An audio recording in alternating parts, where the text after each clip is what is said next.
Okay, welcome everyone. Thank you for joining us for today's Korea Policy Forum. My name is Celeste Arrington. I'm the director of the GW Institute for Korean Studies, or GWICS as we like to call it. And it's my great pleasure to welcome you to this evening's webinar. We're very excited about this because we bring together faculty perspectives and student perspectives on what is arguably one of the most important moments in Korean democracy recently, and is still unfolding. So as many of us around the world have watched, Koreans of all ages and types have come out into the streets for a variety of different reasons in defense of democracy over the last 3 months, since early December. And today's panel is going to try and take stock of this wave of citizen rallies and try to understand who's coming out, why are they coming out, how do they find out about the rallies, what's new and what's old in the tactics that they use, and how is this contributing to the health of democracy in South Korea or not. And I can't think of a better set of individuals to bring together than our panelists today. Before I introduce them, I do want to acknowledge the staff at GWICS who have made this event possible. So Ravina Ugali is our program manager at GWICS, and Takara Askew, they're sort of behind the screen, behind the curtain, as it were, making tonight's event happen. She's the program coordinator, Takara Askew. And then the GWICS Korea Policy Forum is organized by my associate director, Kim Yeon-oh, who has also been active in brainstorming tonight's event.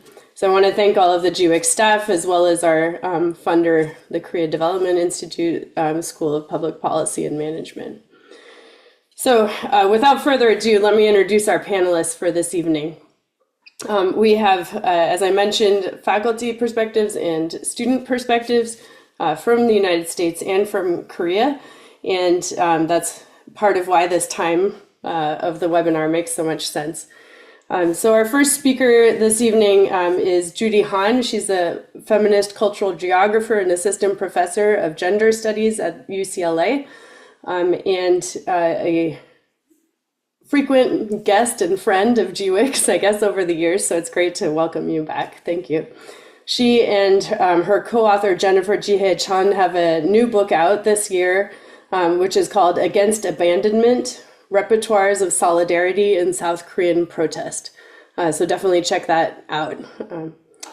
Our second speaker this evening is Park Soyeon, who is a student, an undergraduate student in the Department of Global Cooperation and Economics at Soomyung Women's University in Seoul, South Korea. She has a strong interest in development cooperation, gender equality, and ASEAN regional dynamics. And as a student, has been promoting cultural exchanges as well as community development. And we welcome you, Soyeon, to this panel tonight. Our third speaker this evening is also a student, and he is a student at George Washington University. John Lee is a sophomore in the Elliott School of International Affairs and took my class on Korean politics last fall, and is also a GWICS undergraduate research fellow for this year. So he's writing a year-long independent research paper with that program at GWICS. He is double majoring in international affairs and political science, and a minor in economics and public studies, as policy studies as well. He was born in South Korea and then moved to San Jose when he was 10, but he brings the student perspective as an American student now. And then our fourth, but not last, our final speaker is Hong Sung-soo, who is a professor at Soyeon Women's University in Seoul. And his areas of research are socio-legal studies and human rights law. And as a law professor and a law expert, he has also been active in the anti-discrimination law movement in South Korea, as well as a variety of different other causes. He recently translated a book about hate speech He has his PhD from the London School of Economics, and has advised a number of different government entities in South Korea, as well as non-government entities as well. So it's my great pleasure to welcome the four of them. I've asked them to offer a few opening remarks, and then hopefully we can open this up as a roundtable discussion. For the audience who's joining us, I would like to remind you that we have a Q&A box at the bottom of the Zoom screen, and I welcome your questions. Our speakers are going to speak for about 7 to 8 minutes each, and then we're going to open it up to questions from you. So I will be monitoring that Q&A box, so please feel free to type in your questions. If you can, please identify yourself in the question that you ask as well. All right. So without further ado, Judy, do you want to start us off? Sure. Hi, everyone.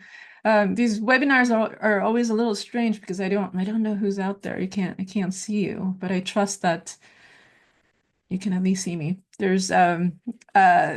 I'm joining you from LA where there's a lot going on, but when I think back to early December, that seems like several lifetimes ago because we've been through several catastrophes since then.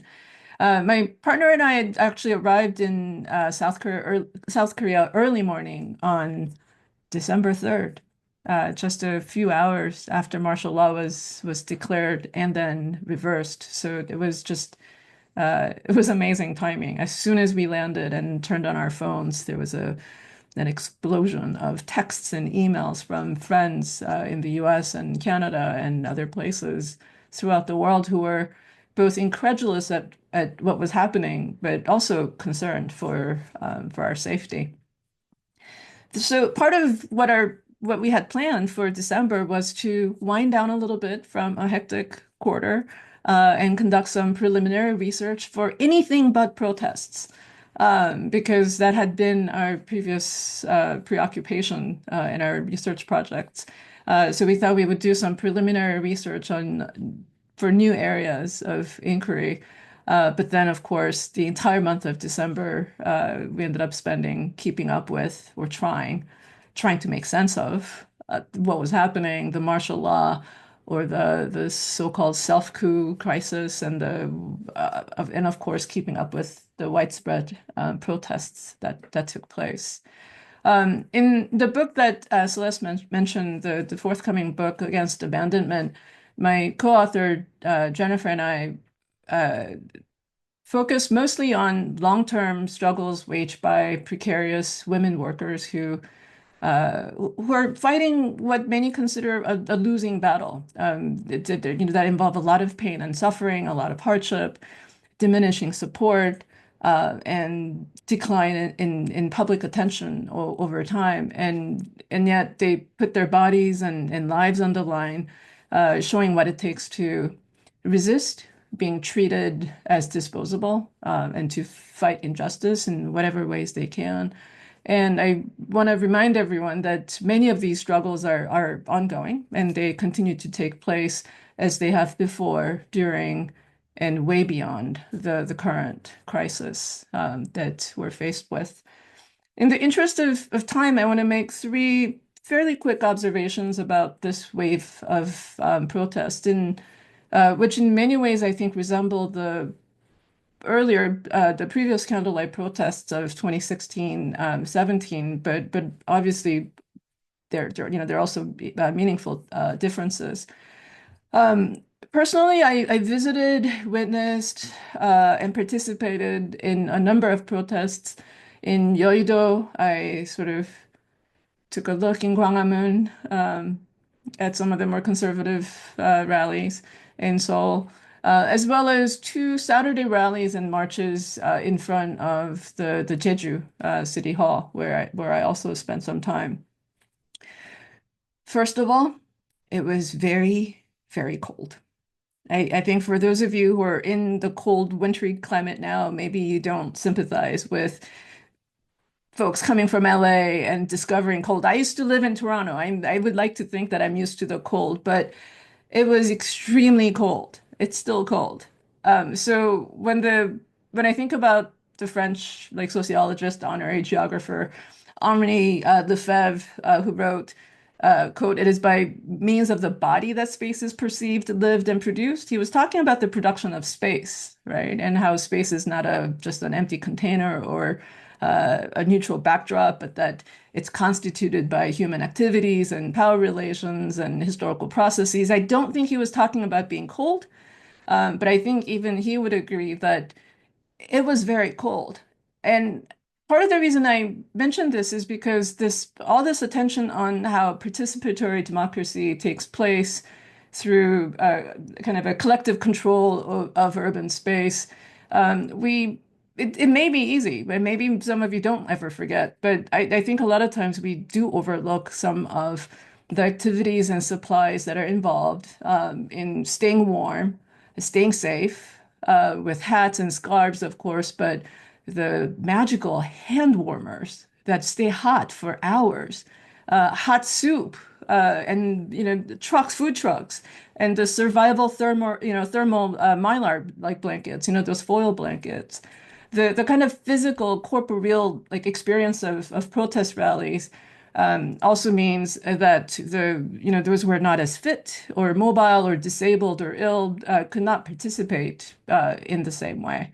A lot of my friends got sick, and a lot of activists to this day are exhausted beyond imagination from the weekly and even daily protests that they participated in. My second point is about gender and kind of a diversity and heterogeneity of the protest participants. Like the earlier candlelight protests, the protest in the aftermath of the martial law, I think was an example of a political space that initially began with the spirit of protest. And if you think about protest, we're talking about indignation, outrage, urgency. But this was also transfigured into an exuberant mass assembly of predominantly 2030, 20s and 30, 20 and 30 something women. And they're now infamous, and I have a prop. 응원봉, right? The K-pop light sticks or handheld, I forget, yeah, I put batteries in so I can blink, or handheld cheering sticks, that largely replaced the traditional wax or LED candlelights. And this created a really interactive, festive atmosphere. And I think while the protests were taking place, there was a lot of attention on the K-pop light sticks and whether and how this changes the cultural paradigm of protest cultures. And there was a lot of speculation that the old days of serious and somber slogans and movement songs were replaced by popular K-pop songs. What I found, especially in Jeju, was that this was true to some extent, but not entirely. There was a mixture of the old and new, and I think what I would describe as a co-presence of multiple generations and genders. And yes, the spaces were certainly dominated by young women in their 20s and 30s, but I certainly don't find this to be extraordinary or unusual. This is not new or novel. Women have been leading voices for political change in many social movement spaces, and this was certainly not an exception. So this brings me to my third and final observation, which is a bit of a I don't know what to think of it. I don't know, which is I'm not sure that the words protests or rallies adequately capture what's happening, or the function of even the heterogeneous bodies in assembly. I think what these assemblies did accomplish, what these protest rallies did accomplish, was remarkable. They helped block an auto coup, which is when a leader comes to power through legal means and then attempts to undermine their own government and seize power. The protests in December and January accomplished that certain formal democratic procedures that are already in place actually take place. And they empowered a commitment to lawfare, and kind of and renewed a reliance on the established institutional channels.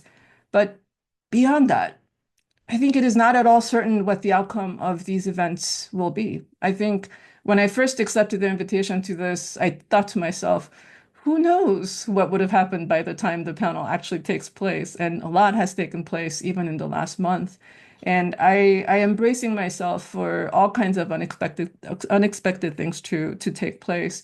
What I do know for sure is that the bodies, the people, not just citizens, but non-citizens as well, right? Migrant bodies and whatnot. I think the bodies in South Korea will be in the streets, regardless of the elements and the weather. And that is certainly a major and important part of democracy in South Korea. Thank you very much, Judy. And I think your comments helpfully remind us of both the heterogeneity of the protests and also the way in which they've changed over time. And, you know, from the immediacy that we all watched unfold often on YouTube on the day of December 3rd, blocking or making the National Assembly vote down martial law, to the more longer term protests and contending protests now on both sides, often citing law, maybe engaged in lawfare in defense of their position, whether it's for the Yoon administration or for impeachment. And that evolution, I think, is really important to keep in mind. The other point I think you helpfully remind us of is just the logistics and the physicality of so many people being out on the streets. And so I hope we can come back to that in the discussion later. Thank you, Judy. I want to turn it over now to Soyeon. Yeah, thank you for having me. I'm the student from the Sungma University in Korea, and I'm so glad that Judy, you been there a few hours later at the time. It was really cold, and I really agree with that. And let me start with my speaks, and I would like to share my experience and thoughts based on the question that I received. And yeah. Right after the declaration, I joined rallies organized by my university along with my university friends. And we first learned about this gather through the group chat and the social media, especially the KakaoTalk that we use like WhatsApp. And there was a group chat that we have among our department students, and we talked about it and let's go there like that. And we brought the flag for our university. And another thing that use the platform is every time that is the app for the university students and only can use by their own students. And we could get the spot that we gather for rallies through X, that was the Twitter. And among the various platforms, Twitter is the especially played a significant role in mobilizing young people, especially women in 20s like me, and like the other countries in Korea, but not much like the US or the European countries, but Twitter has been a strong tool for the spreading information quickly. And it's widely used among young people, particularly those involved in the K-pop culture and activism. And and personally, I started the actively using the not active and not post, but use the Twitter because I found it to be faster and more direct compared to other platforms like Instagram. Many young women like my age use it to stay informed, discuss issue, and even coordinate, participate in rallies. But also, we are facing the challenge of the fake news at the same time, especially on the platforms like YouTube for the old generation. But Twitter is also being having a problem generation too.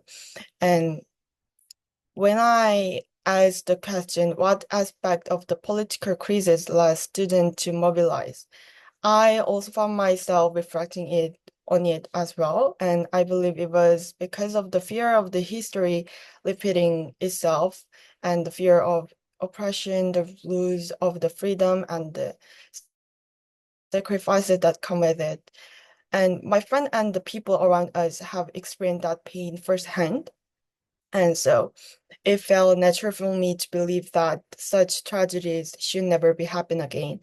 But it was when we think about more realistic and the firsthand that when I received the news that there are martial law, my first thought was the country's economy and the confidence issue. So the more realistic reason is that the economic that we face for the future, and the second thing is the history that we heard about the martial law, I think. And this period that I participate in the rallies, especially December, that was so deeply emotional for us as a student. It was just a few months after Korea received the international recognition through the Hangang received the Nobel Prize. It was the first time for the Korean, and it was really surprise to me and happy to get that one. And especially the book The Boy Is Coming became so popular that it sold everywhere, and I couldn't get the book right after the Nobel Prize. And that was the thing that reflecting how deeply the political situation affected us. But yeah, I also read right after the prize, but when we saw the news, many of us felt an overwhelming sense of the shock and urgency. And even if we had exams coming up, we found ourselves constantly asking, should we really have to study right now like that? And right after the martial law declaration, why we all keep saying, why is it so quiet? It has to be well, bombing like that. But um and we keep asking, do I understand the meaning of the martial law wrong like that? And most of us couldn't get out because of the fear, and most of us could share only by their participation through the posting through the Instagram or the X like that. And when I participated for the rallies with my friends after a few days later of the declaration, there was a moment of the deep connection between um, different generations. That was the moment that I felt the solidarity for um, through the generation, all generation. And at the rallies, I remember hearing the song apartment, 아파트 in Korean. And there is a song by the old generation Korean. And I know my friend, my family all know about the song. And recently, Blackpink Rosé released the song 아파트, the same name and same lyrics with the apartment. And the two songs were mixed together and someone added it. And we all sang along and with all generation, my generation, and creating so powerful sense of the solidarity across generation, I think. And I still feel that moment. And I think that was the first time that I experienced in real connection with old and young generation. And it made me realize that my generation, I kept saying, how can be so peaceful like this? And the one that I was in elementary school during the Park protest, that was my um the most recent memory of the protest, and had now grown up to be active participants in democracy. We saw the power of the speak out without the physical attack, and I think that made 20s and 30s to use the cheerful stuff like that Judy show us and try to enjoy the moment with songs.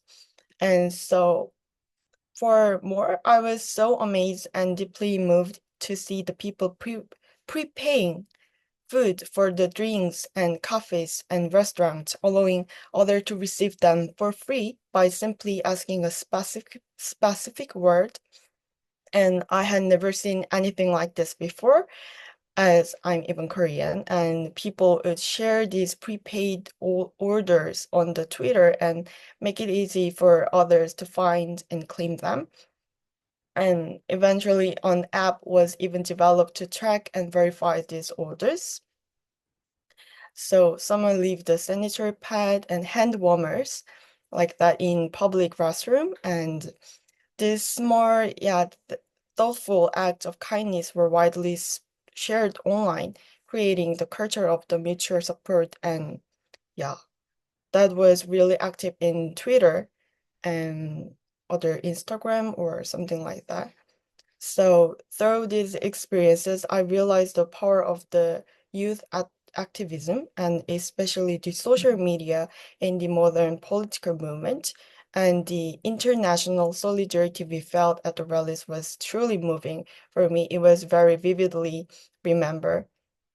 And at the same time, while I feel hopeful about the influence we can have, I also feel deeply concerned when I see the gender conflict and the spread of the misinformation.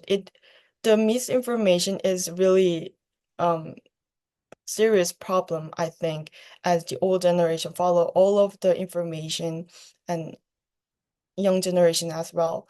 But these issues are some of the most pressing challenges regarding political situation in Korea, and I believe they require serious reflection from all of us, I think. And in Korea, I feel that these divisions are growing and strongly connected with the political movement.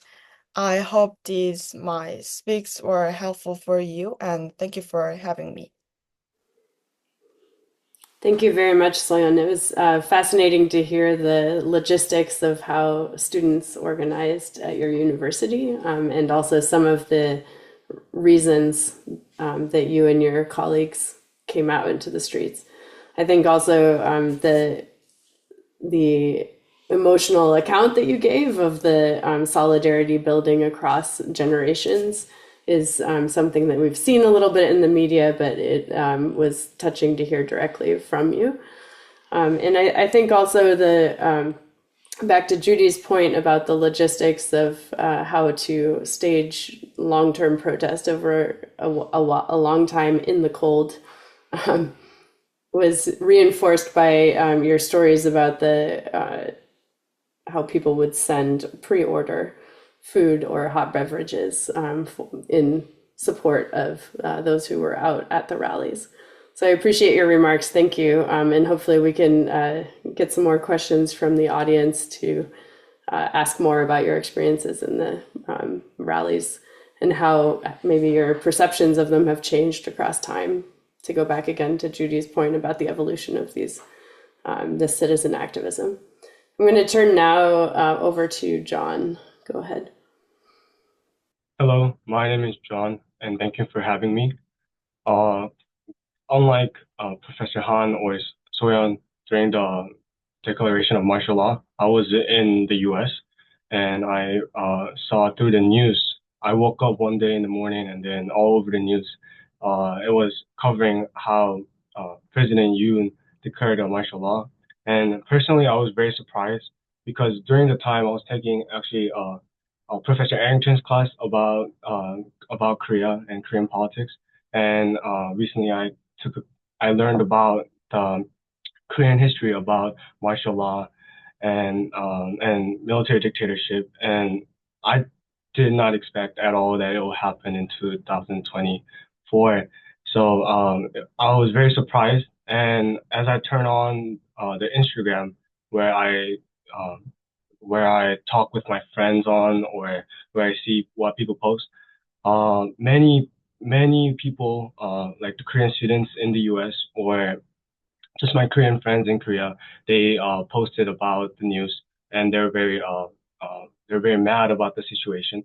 And also, I also posted news about that as well, and many people texted me and then commented or talked to me about the issue, and then most of them were very upset or confused. Some were scared, but also, one of the things that I noticed about this was as Professor Han and Soyeon mentioned, was the gender gap, especially in the 20s, because here I am in the George Washington University. I am running like a Korean academic organization, and within the organization, we also talked about this issue and shared our opinions about it. But there was distinct split between the genders because even before the martial law declaration, some people um, originally didn't like President Yoon, or some people like President Yoon. But in terms of martial law declaration, people did agree that it was a wrong thing. But in terms of impeachment, there was a split between especially between the genders. Some people, some 20s like males, they also supported like impeachment, but some people still remain to support President Yoon in terms of like keeping his seat, keeping his presidency, compared to their opinions about martial law. So they were like, "Oh, I disagree with the martial law, or disagree with the method that he used." But some of them tend to uh, still support President Yoon in a way. So that was really surprising in my opinion, and that's why my student organization, we posted in our Instagram page about the process of uh, like martial law or impeachment processes, but we couldn't post our political opinions on it because we couldn't unify our opinions within our organization because there was a political split. And also, um, I think the Instagram was the method, or was like a place where people in the Korean students in the U.S. Posted or talked about it mainly. So here in the Washington D.C., there was a protest at Lafayette Square, and people joined up and protested for the impeachment. And also, I learned about that through the social media and through there was like an Instagram page just made for the like Korean students abroad where they're supposed to protest. So in that post, I saw that not just in the DC, but other areas in the US or in Europe, there were a lot of people protesting, going onto the street and protesting about it. So that was very interesting. And also, through the Instagram, they shared the link to sign for the declaration of the state of affairs. So I remember me also signing that as well. And many Korean students in the US were very furious about it, and then share the links around. My friend sent it to me, so I also did it and then shared to my other friends as well. And especially I remember a lot of non-Korean students. My non-Korean friends were very interested in this topic as well because as I posted about it, a lot of my non-Korean students asked me what was going on, or like why he did it. A lot of people asked like why he did it. I couldn't really give them like a good answer on why, but yeah, but many people were very curious about it. My professor asked me like, is your country okay? And yeah, many of my friends who don't really follow the political news daily, they're very interested about um, this martial law declaration. Yeah, and because of that, I personally thought that the Koreans in our school, or Koreans in the U.S. Uh, don't really like to talk about politics like upfront in a way. But this experience was very different because a lot of people actually talked about the political opinions and talked about their stance upfront compared to other issues. And that kind of surprised me the most because when I tried when we talked about other political issues, people tend to back away or shy away from it. But in terms of this martial law declaration, many people spoke out their voices and stood up for it. So that was a very interesting observation that I made. And yeah, thank you. Great, thank you very much, John. I think the fact that many people can agree that the martial law may not have been the most strategically smart move to make or effective move doesn't mean that everyone necessarily agrees about impeachment. And the division of opinions, I think, is an important one to think about as we also look at the evolution of the citizen reaction to the impeachment process over time. We've seen rising support rate for the Yoon presidency to continue. And so that is an important point to bring out. I also encourage any of the students who might be listening in on the webinar, if you have other experiences like Soyeon's or John's, as you participated in some of the rallies, whether they be abroad like the ones that John mentioned or in Korea, please feel free to add your sense of what brought people out. Why did they stay for the most part nonviolent, as Soyeon mentioned? Why were there protests across the US and North America as well as in Europe, as John mentioned? So please, as you listen to our final presenter today, Hong Sung-soo, Professor Hong, is going to share some. For inviting me to this forum. I'm pleased to have the opportunity to speak about the recent event of declaration of martial law in Korea. And let me begin with my personal experience. On the day of the martial law was declared, I went to the National Assembly as soon as I heard the news. And I went to the National Assembly, and I have no doubt that the declaration of martial law was unconstitutional and illegal. Unfortunately, according to the Korean Constitution, martial law could be lifted by the National Assembly. However, the YouTube showed that the police and soldiers had blocked the National Assembly, so the members of the National Assembly was not allowed to enter into the building. So I thought that I should go there, but I was not sure what I could do to tackle this problem, but I thought I should just go. By the time I got to the National Assembly, martial law had been already lifted and the soldier began to withdraw. So I actually had nothing to do. I would say that it was 1 a.m. and a really cold night, as Judy mentioned, but thousands of angry people had gathered in front of the National Assembly. And I wonder if you get a chance to the pictures, so many people had gathered. But looking back, I realized that it was very dangerous to go to the National Assembly. Armed soldiers had already gathered and they had military weapons. But I was sure that they would not dare to shoot. I think people gathered in front of the National Assembly had the same idea as I did. They were confident that the Korean military would not shoot any ordinary people protesting against the illegal martial law. I think they were right. There were no casualties and no one was injured. Some critics say that martial law declaration undermined Korean democracy. That's exactly true. However, the Korean democracy and constitutional system were not easily destroyed. No one thought that the Korean military could use force against a peaceful demonstrator. And the martial law was lifted in just 2 hours. The president was impeached and he is currently in custody awaiting a criminal trial. And assembly voted to impeach the president. On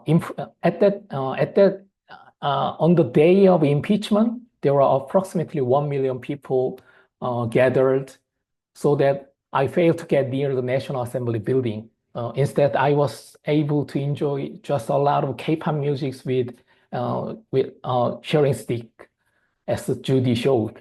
Until then, I have no idea that cheering stick is such an important tool. And another interesting thing is how the rule of law really worked and how law professors and lawyers responded to martial law. The Korean law was effective, I see, and the rule of law worked well against the crisis. As soon as the National Assembly voted to lift the martial law, the soldiers began to withdraw without any hesitation. It is said that the president did not order withdrawal at that time, but the soldiers themselves decided that they should withdraw. Apparently, a significant number of soldiers did not follow the president's orders or refused to do so. Soldiers have to obey the president, but they have decided that it is more important to follow the constitution and the law rather than people.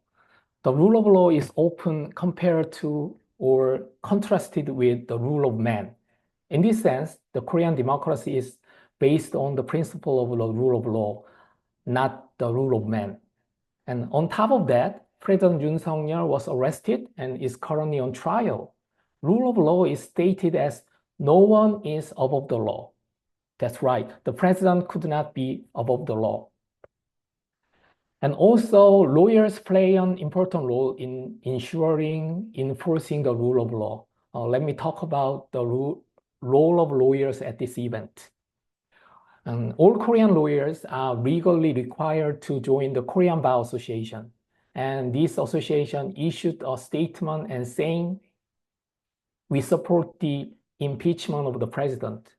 And more than 2,000 lawyers participated in the lawyer's statement saying that the president should be impeached and punished for insurrection. There is also the Korean Law Professor Association, and most of the law professors are members of this association.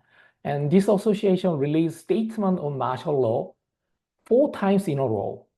And it said that we can confirm that as a professional, that martial law declaration is unconstitutional and illegal. And this is very interesting point because the Korean Bar Association and the Korean Law Professor Association don't have any specific political leaning. And as far as I know, they have never involved in political issues. So this was a very unusual response from lawyers and law professors. This is because these issues should be pretty clear to legal practitioners or legal scholars. The martial law declaration was against the constitution and it is really illegal. The Korean mass media have presented both sides of the argument about martial law. So it may seem like that the pros and cons are evenly divided in Korea. But in reality, only a very small number of law professors or lawyers believe that martial law could be legally justified and the President Yoon is not guilty.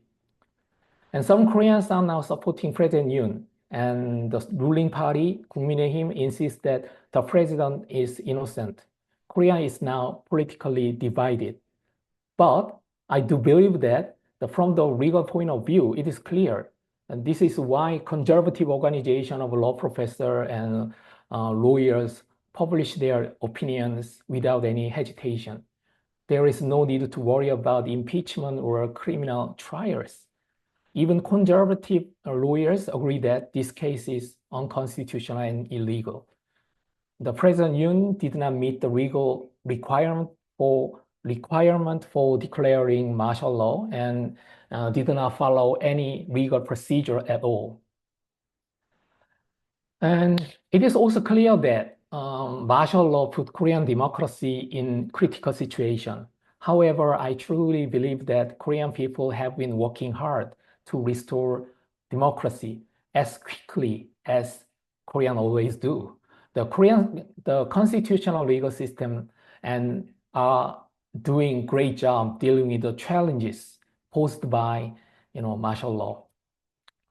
And I also like to mention about the concerns about agitation by far-right groups. I think we need to focus on how these groups are agitating. And this is more serious than the martial law declaration itself. And a lot of conservative groups are being much influenced by these far-right forces. They are insisting people to break the law and not to follow the court orders. And they do not recognize the legitimacy of the constitutional court and the courts. And finally, some of them even broke into the court and caused a riot. And it is the first time in Korea riots have invaded the courts, which was really shocking. Yeah. And I find it really interesting that the politically left group that contributed to the democratization of Korea are trying to respect the constitution and the legal system. But the conservatives with far-right groups are denying the authority of the legal system. I think this is a new crisis in Korean democracy. And I have more to say on this subject, but I will leave it for other participants in this forum. And I think Judy could be more specific on this issue as well. And that's it. Thank you so much. Thank you very much, Sung-soo. And I'm glad you brought up the sort of nonviolent parts of the citizen activism that we've witnessed here in mid-January, for example, at the Seoul Western District Court, breaking in, as you said, to the courts for the first time in Korean history.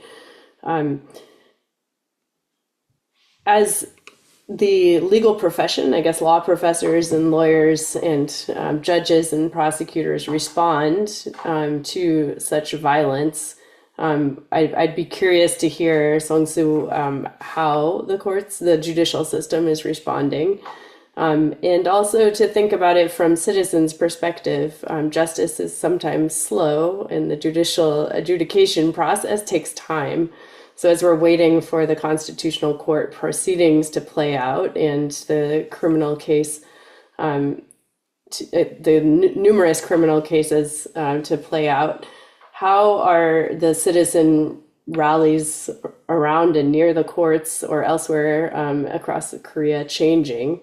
And how do they get information about the court process? What role do lawyers and law professors play in interpreting what is kind of a long proceeding? So if you want to respond to that briefly, then I'll turn it over to the other three speakers if you have comments or questions about each other before opening it up to our questions from. Yeah, I would like to talk about more my experience that I had. And for lots of speakers talked about the gender issue that you felt. And I also had the experience that I saw some kind of the problem of the gender gap as I mentioned, lots of Korean students and Korean like 2030s women's post about the martial law or political opinion with the Instagram stories. And so many women's post about it, and I have following friends who is men, but I only saw only one person that speak about the political situation. That was also a shock to me, as the majority of the participation of the political situation is women. I knew that, but it is more serious problem than I thought, I think. And also when I went to the rallies, the old generation, 할머니, 할아버지 told us why there is no man, why there are no men, why it is so weird like that. So I also felt that that is really weird, and some BBC News or other foreign news told realize how do I say, talk about it. It is because of the culture of the gathering that women who are into the K-pop culture, but I don't think that that's why men doesn't participate in these political situation. So I also want to know further about this one. It is, yeah, gender gap situation. It's really the thing that we need to focus on and think about it. Yeah, I think it's a serious thing that in South Korea. Thanks. Let me jump in here as the moderator and bring in a question from Yoongyung Lee. Hi, Yoongyung, at Toronto University. She asked John specifically, but I think Soyeon, your answer also partially addresses this question of since the 2022 presidential election that Yoon Suk-yeol won, we've been talking about in the 20s to 30s the big gap between men and women, so that women tended to support the Democratic Party and men tended to support in much greater numbers the People's Power Party, the conservative party of Yoon Suk-yeol. Yu-Gi-Oh's question was, is there a similar level of gender gap among international Korean students in the US or in Canada? I think, Soyeon, you were also kind of addressing this question of why do we continue now, 2.5 years after that election, to see this divergence among young men and women in terms of their opinions and their level of participation in protest. This is open to all of you. What's going on with the gender gap, and what did you see in your participation in the citizen rallies? So for the question, so difference between the gender gap among the Korean international students in the US versus the Korean American students, I think there was definitely a difference between two groups. For example, I saw a much greater gender gap among the Korean international students compared to the Korean American students. So like the Korean American students, they were, I think they didn't have as strong, as strong as political opinions prior to the declaration of the martial law compared to the international Korean American students. I mean, international Korean students in the US. So the international Korean student in the US, they had already existing political opinions about President Yoon or just Korean politics. So that greatly reflected into the gender gap among them compared to like Korean American students who didn't have the strong political opinions beforehand. They tend to disagree with martial law much more, or they tend to support President Yoon's impeachment much more than the international Korean student group. I can chime in too.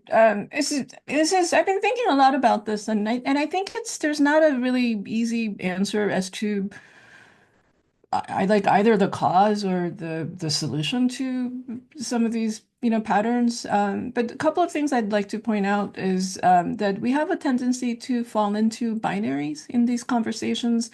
Young generation, old generation, men, women, Korean versus Korean American, and I think we should hesitate a little bit before making some of these generalizations, because I do think that there are lots of outliers and there are minorities, obviously, in any groups.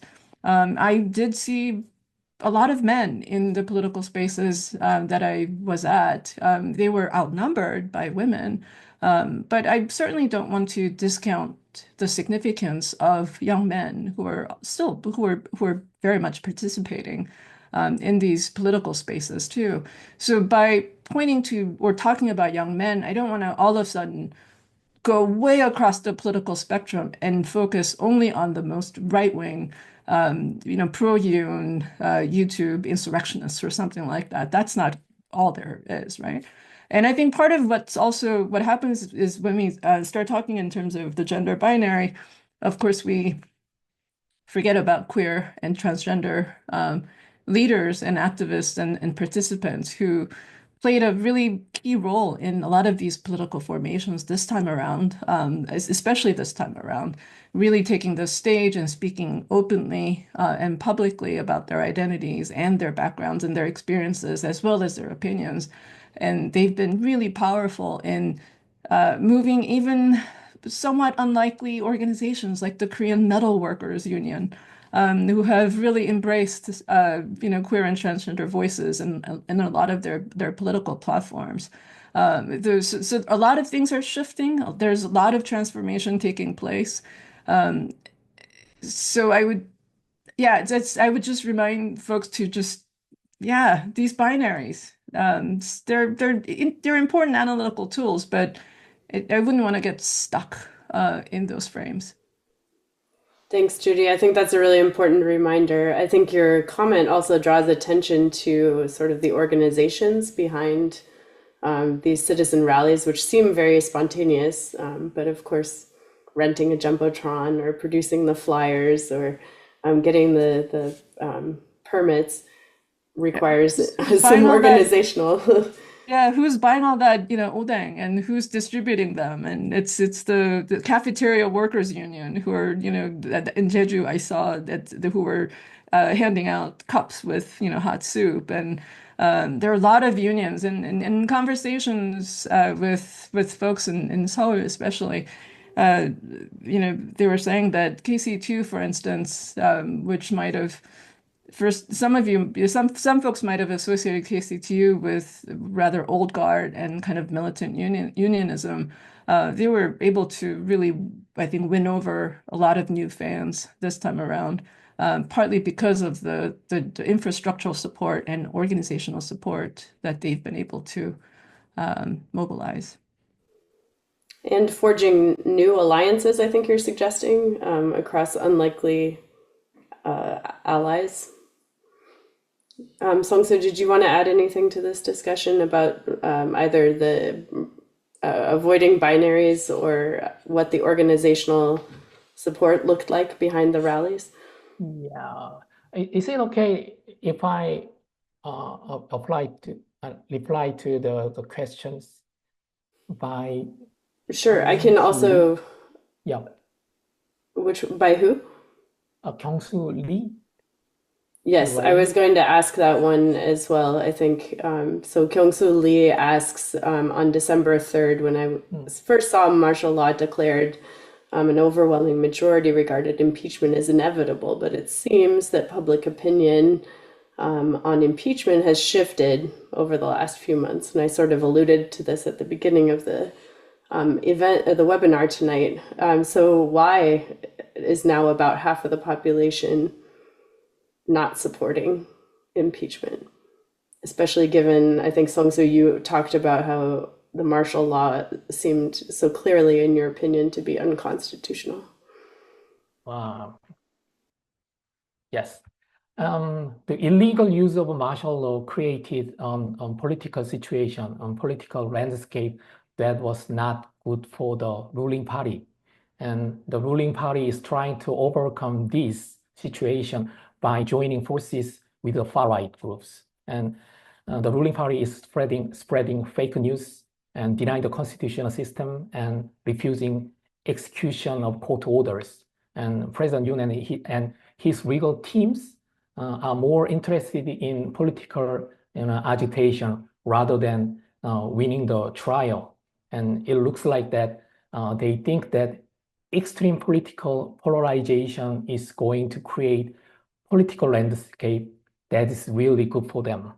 So the far-right group is basically stirring up the public with all sorts of fake news. And far-right groups are criticizing the courts and the constitutional courts, and this has a great effect on the public. And on top of that, the opposition party's response is another problem. The opposition leader is facing criminal charges as well, and there is no other options. So in South Korea, next presidential election has effectively begun already. And public opinion on the President Yoon and whether or not to support impeachment is effectively the same as the preference for the next president.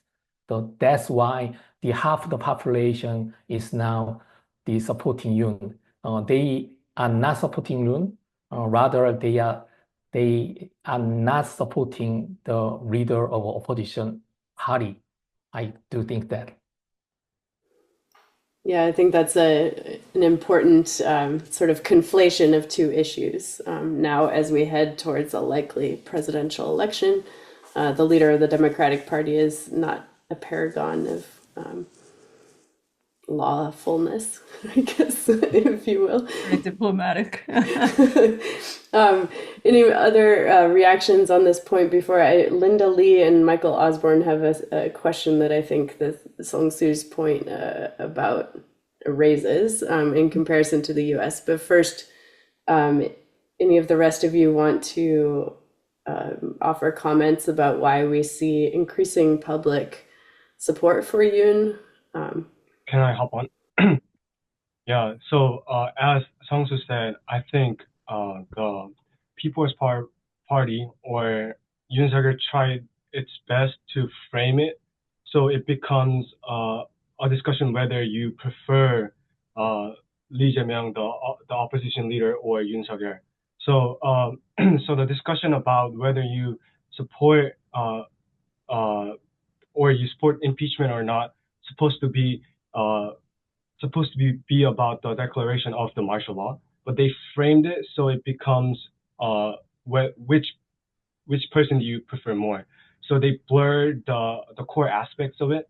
So like whenever I meet one of the people in the 20s, like whenever I meet someone who support President Yoon or who support the People's Power Party, the first thing that comes out of their mouth is I don't like Lee Jae-myung. But that is not the core issue. Like whether your preference of the Lee Jae-myung is not the core issue where you support the impeachment or not, but their support for the impeachment gets decided by whether they like Lee Jae-myung or not, which is not as supposed to be. But they framed it like that, and people have, I guess, kind of fall into that frame. Yeah. Yeah, as Sung-soo mentioned, it's almost as if the election campaign has already started. Yeah. Yeah. Soyeon, did you want to add anything on this point?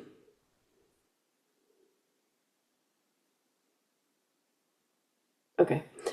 So we have two related questions from Linda Lee and Michael Osborne, and I think a lot of the media coverage of the post-martial law events in Korea have in the U.S. have focused on this point about comparing South Korea to the United States. So, for example, we now have a president who also faced a number of legal charges, like the ones that Sung-soo mentioned. Lee Jae-myung, the leader of the Democratic Party, is facing. On January 6th, we similarly had an invasion of the Capitol by rioters, like what Sung-soo described at the courthouse in Korea. So Linda Lee asks, many people have compared the U.S. Capitol attack by Trump supporters to the courthouse break-in. Do you have any thoughts? That's a broad question. And Michael Osborne also asks, what similarities or differences do you see as you compare the U.S. situation in Korea? And I guess, Judy, maybe you can answer at the end. I know you've spent a lot of time thinking about the U.S.-Korea linkages among activists. We see sort of U.S. flags appearing in the pro-Yoon rallies, and Stop the Steal is a slogan that's very visible in those rallies as well. Why do we see some of these U.S. rhetoric echoed in the Korean context? And what organizations or networks are behind that connection? All right, so first comparing the US and the Korean situation. Anybody want to take that on? Okay. Yeah. Linda Lee and Michael Osborne raised very similar questions and comparison between the U.S. Capitol attack and the courthouse break-in by Yoon Suk-yeol supporters in South Korea. And I think this is very similar. During Trump's first term, and traditional Republican forces kept Trump in check. But during his second term, I think there is no longer any check. European conservatives began to give their power to their far right. I think this is very important part of the current democracy throughout the world. Traditional conservatives are losing power, and the far right groups is constantly taking their place. And also the biggest problem is politicians. And the politicians set the targets, and in fact encourage the target, encourage the attacks. Of course, they are not legally responsible. They were able to attack public institutions with the support of a politician. The same is true in Korea. The various far-right groups denied the legitimacy of the court and resisted the court orders. And in fact, they actually encourage the attacks to the court. I think it is really, very, really dangerous, and this is another stage. We are going to another stage in that it led to physical violence. Okay. Okay. Thank you, Sung-soo. John or Soyeon, do you want to answer any similarities or differences between the US context and Korea that stand out in your mind?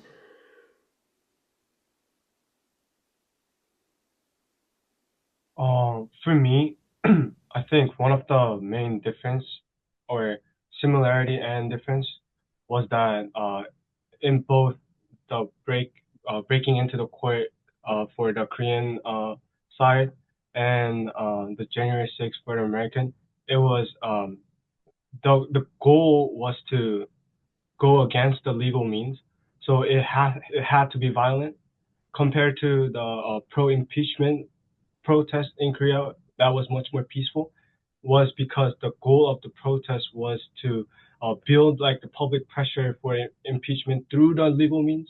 So I think the fact that the Korean pro-impeachment protest tried to use the legal means to get to their main point, compared to both pro-Yoon protests or January 6th riots, it aimed towards breaking the legal means. Thank you. Soyeon, go ahead. Yeah, and for me, there was the physical attack from the people for the Korean institutions like that. And I cannot come up with the exact term right now, but there was also with the protest for the women's university, other women's university for opening the women's university to the men, like that, there was also protest by the women, but there are lots of people react like the physical attack is really matter and it doesn't have to be happen, but there was lots of physical attacks for like cracking the walls like that, and that was really serious, and lots of people think that that's the direct action, but we also try to, as a perspective of the Chinese women, we try to make a rally very peaceful, but also there was physical attack like that. We thought that it has to be peaceful, but physical attacks also happening at the same time. So we also need to think about it, and I'm still working on it. What is the right way to speak out our saying like that?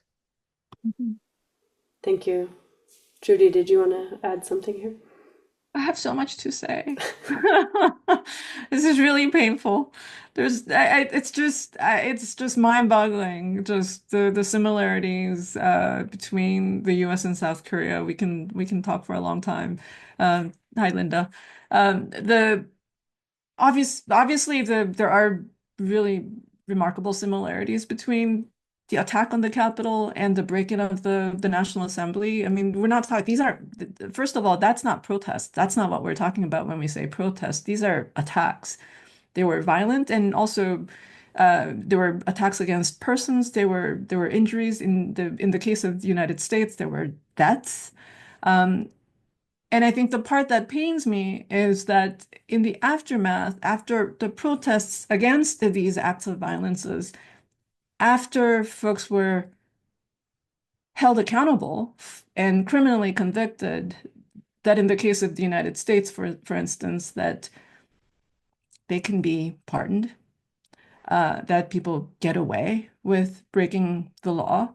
There are ways that the law, if ever, is less neutral and less, it's always been contentious, the legal terrain, obviously, or maybe not so obviously, I don't know.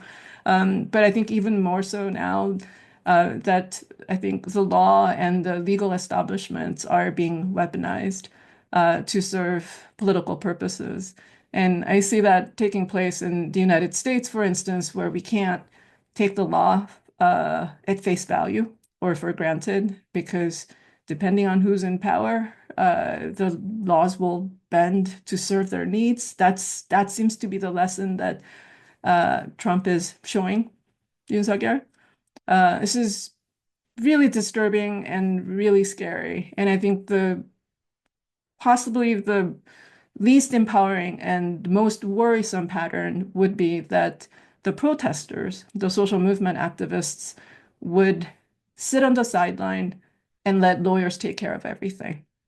I think the worst thing that could happen is for us to sit by and wait for the courts to make the right decisions.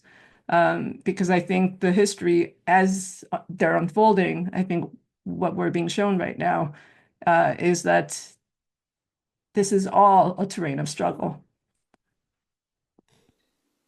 I think that leads well into one of our GW student questions. This is from Ani Prasanna, who is a student in Emmanuel Kim's class currently. And she asks, given that South Korean leaders like Yoon Suk-yeol have a history of abusing power through corruption and martial law and other things, how will the Korean people hold the government accountable for their actions? And I think watching the participatory democracy unfold over the last few months has been in some sense inspiring about the power of voters' voices and citizens' voices to come out and demand, I think, as John, you were saying, to use the institutional means that are there to hold the government accountable. Is there a risk potentially of the effectiveness of citizen rallies or demonstrations declining over time? Or maybe, as we're seeing in the US, of a sense of futility, and that all we're left with is waiting for the lawyers to take care of it, as Judy was talking about just now. I mean, we're not seeing the same type of protests in the US, for example, as we saw in 2016. What do you think the options are for Koreans to continue to hold their government accountable?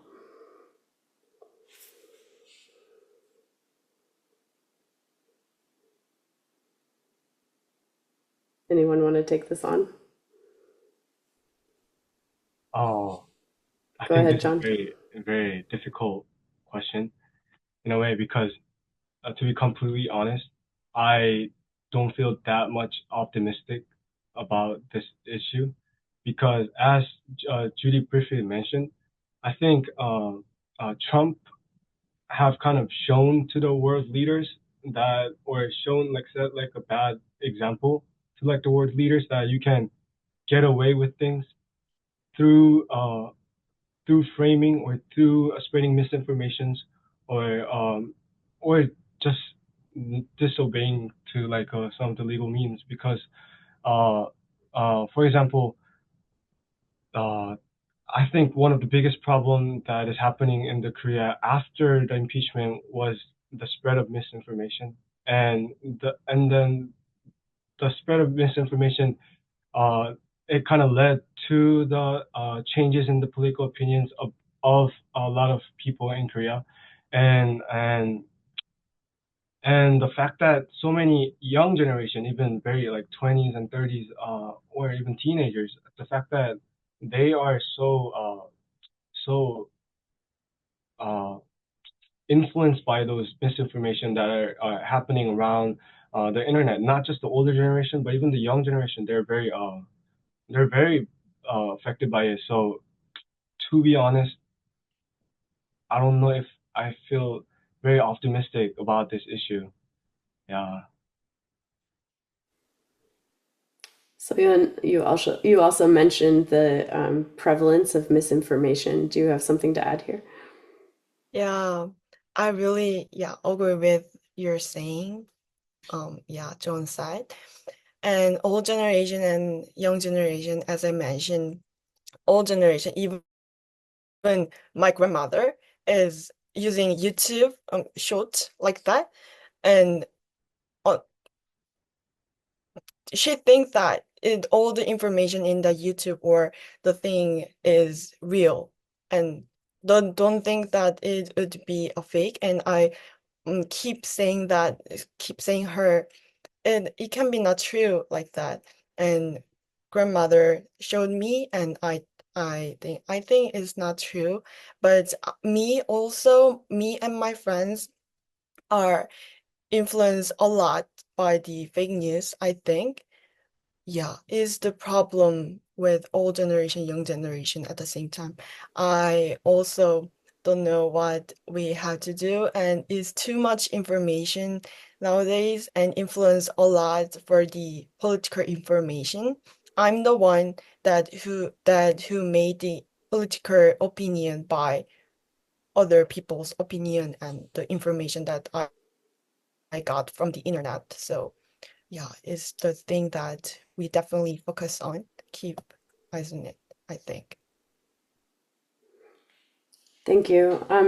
One of our undergraduate students here at GW, Rachel Tan Goldhammer, has a good question. I think the initial protests were to reverse martial law, and that was the main sort of the outrage. As Judy, you mentioned in your very earliest remarks, that was the first wave of protests. Why are citizens still coming out, still coming together now that martial law was reversed? And are the reasons for the continued demonstrations changing over time? Yeah. I do think this is an important point. As Sung-soo pointed out when he first spoke, some people did go out to the National Assembly right when martial law was declared. And that was because they wanted to ensure that the National Assembly is able to vote to undo martial law, because they are aware of the constitutional legal process that's in place to protect against situations like that from taking place. I think what's been happening since then is that protests and these mass assemblies are making sure that democratic procedures that are already in place actually take place. So what I kept thinking about the whole time I was in Korea, again, in the cold, out on the streets, waving light sticks, was that this is actually equivalent in the US to calling our Congress people, emailing them, clicking that button to send that message to our elected officials to do this and that. You know how we are urged to constantly do that, to act. That's how we engage in public activism and civic activism. But in Korea, instead of simply doing that, instead of simply clicking a button or calling or emailing, people have been showing up in the street. That's why I mentioned the body part, the corporeal co-presence of protesters, to ensure that democracy actually works as it's supposed to. So I feel like I feel like that's why the word protest doesn't quite capture, because it's not just that they were protesting against something or that they were demanding something. It's more like millions of people were making sure that politicians and judges and cops, that the government actually response to public demands, that the public is actually holding the government accountable. And I think this kind of points to an earlier comment about youth activism and perhaps sort of like our ongoing question about what we can do in spite of everything that we seem so powerless against. One sure way, of course, is to continue to pay attention, not to tune out, not to give up, and continue to keep an eye on things and people. Song-soo, did you want to add anything here? You're muted.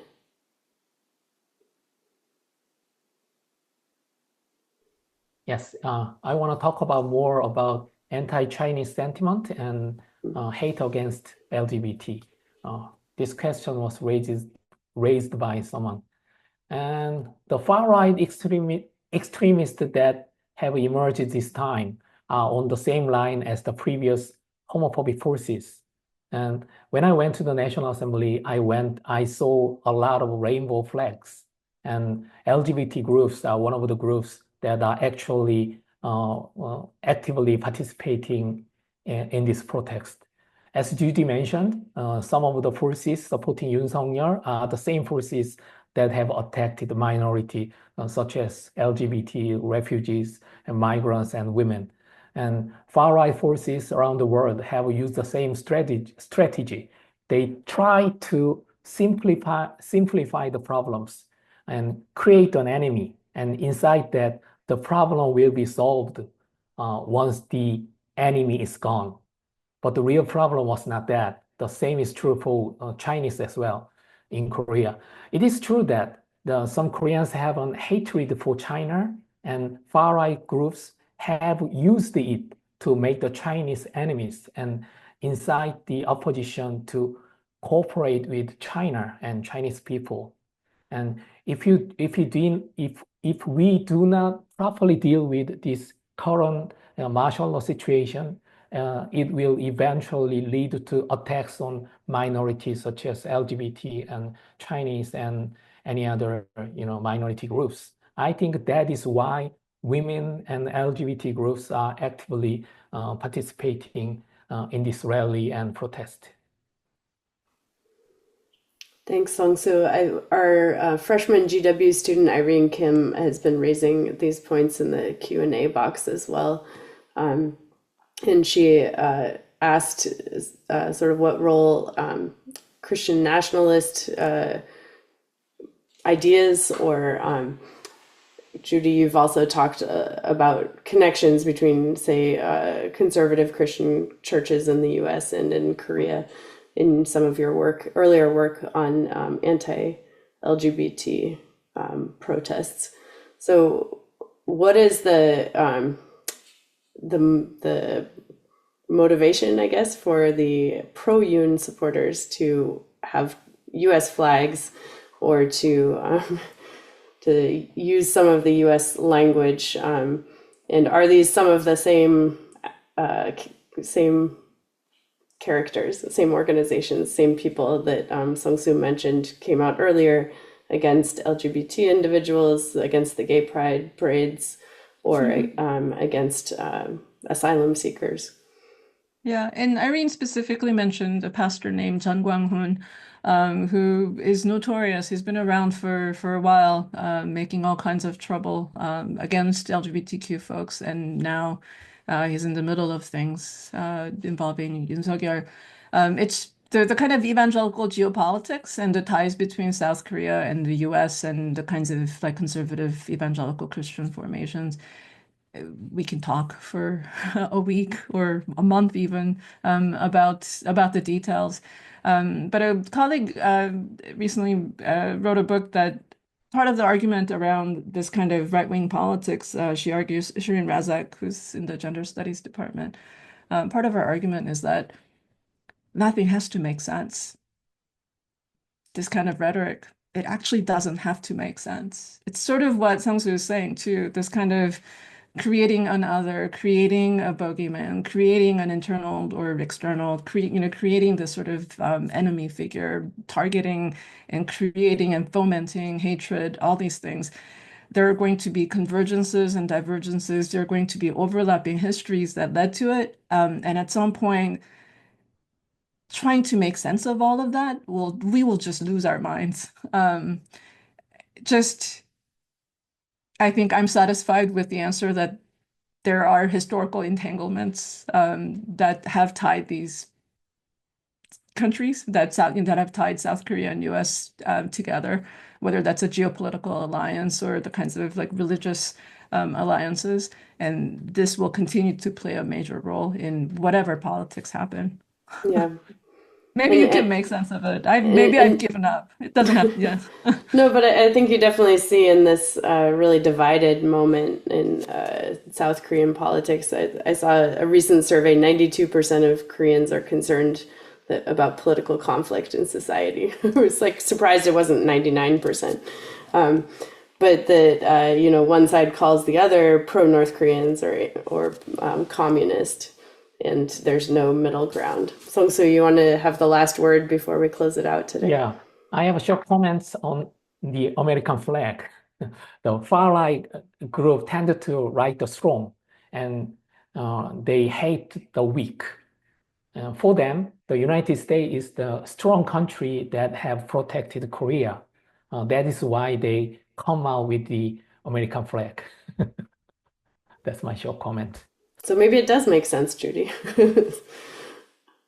This is clearly an unfolding situation. We are unfortunately out of time tonight here in the US or morning in Korea.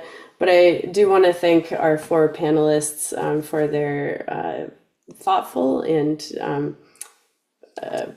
emotional and personal remarks about these developments in Korea. And I think we're all going to continue to watch how democracy unfolds in the coming weeks. So please join me in thanking our panelists today for their time and their remarks.